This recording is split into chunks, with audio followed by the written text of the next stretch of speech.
Lars Porsenna of Clusium, by the 9 gods he swore that the great house of Tarquin should suffer wrong no more. By the 9 gods he swore it, and named a trysting day, and bade his messengers ride forth, east and west, south and north, to summon his array.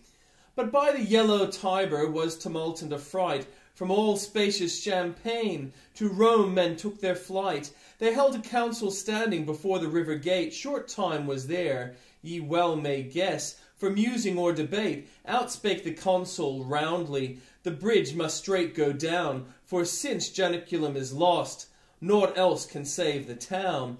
And nearer, fast and nearer, doth the red whirlwind come, and louder still, and still more loud, from underneath that rolling cloud is heard the trumpet's war note proud, the trampling and the hum.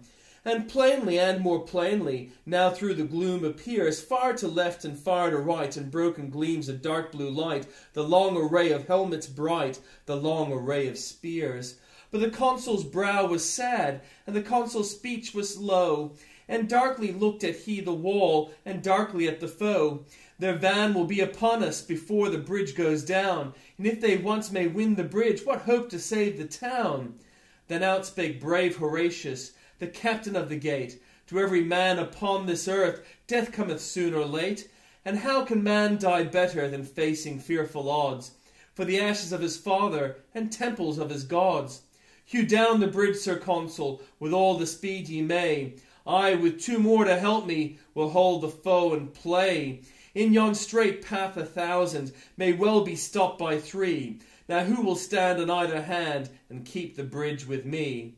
Then outspake Publius Horatius, a Remnian proud was he. Lo, I will stand at thy right hand and keep the bridge with thee. And outspoke strong Herminius, of Titian blood was he. I will abide on thy left side and keep the bridge with thee. Now while the 3 were tightening their harness on their backs, the consul was the foremost man to take in hand an axe. And fathers mixed with commons seized hatchet, bar, and crow, and smote upon the planks above, and loosed the props below. Meanwhile the Tuscan army, right glorious to behold, came flashing back the noonday light, rank behind rank like surges bright, of a broad sea of gold. 400 trumpets sounded, a peal of warlike glee, as that great host with measured tread, and spears advanced and ensigns spread, rolled slowly toward the bridge's head, where stood the dauntless 3. The 3 stood calm and silent, and looked upon the foes, and a great shout of laughter from all the vanguard rose, and 3 chiefs came spurring before that deep array. To earth they sprang, their swords they drew, and lifted high their shields, and flew to win the narrow way. Aunus from green Tifernum, lord of the hill of vines, and Sais, whose 800 slaves sicken in Ilva's mines, and Pius long to Clusium, vassal in peace and war, who led to fight his Umbrian powers from that grey crag where girt with towers the fortress of Nequinum lowers ours the pale waves of Nar. Stout Lartius hurtled down Aunus in the stream beneath. Herminius struck at Sirius and clove him to the teeth. And Pica's brave Horatius darted one fiery thrust, and proud Umbrian's gilded arms clashed in the bloody dust.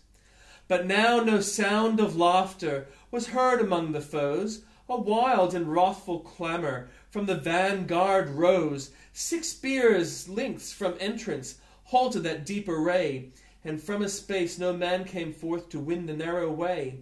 But hark, the cry is Astur, and lo, the ranks divide, and the great lord of Luna comes with his stately stride. Upon his ample shoulders clangs loud the four-field shield, and in his hands he shakes the brand which none but he can wield.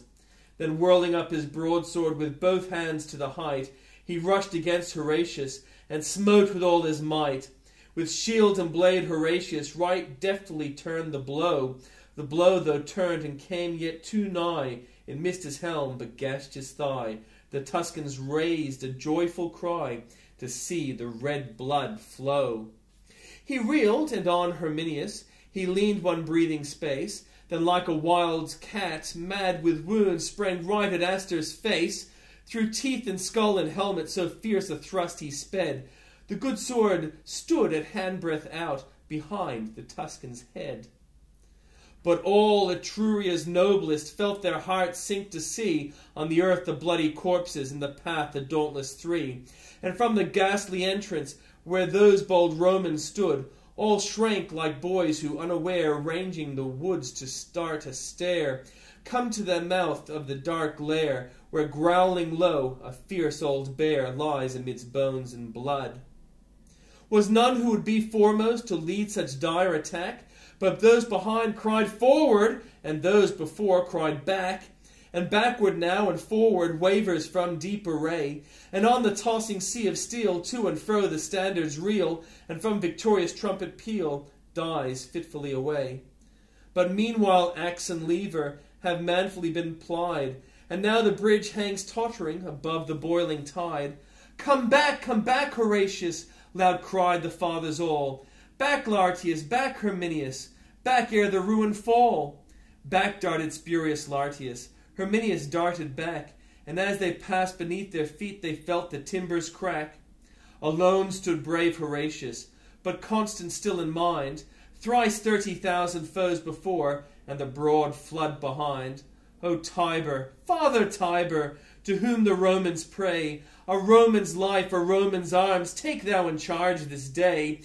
So he spake, and speaking sheathed the good sword by his side, and with his harness on his back plunged headlong in the tide. No sound of joy or sorrow was heard from either bank, but friends and foes in dumb surprise, with parted lips and straining eyes, stood gazing where he sank. And when above the surges they saw his crest appear, all Rome sent forth a rapturous cry, and even the ranks of Tuscany could scarce forbear to cheer. Never, I ween, did a swimmer in such an evil case struggle through such a raging flood, safe to landing place. But his limbs were borne up bravely by the brave heart within, and our good Father Tiber bare bravely up his chin.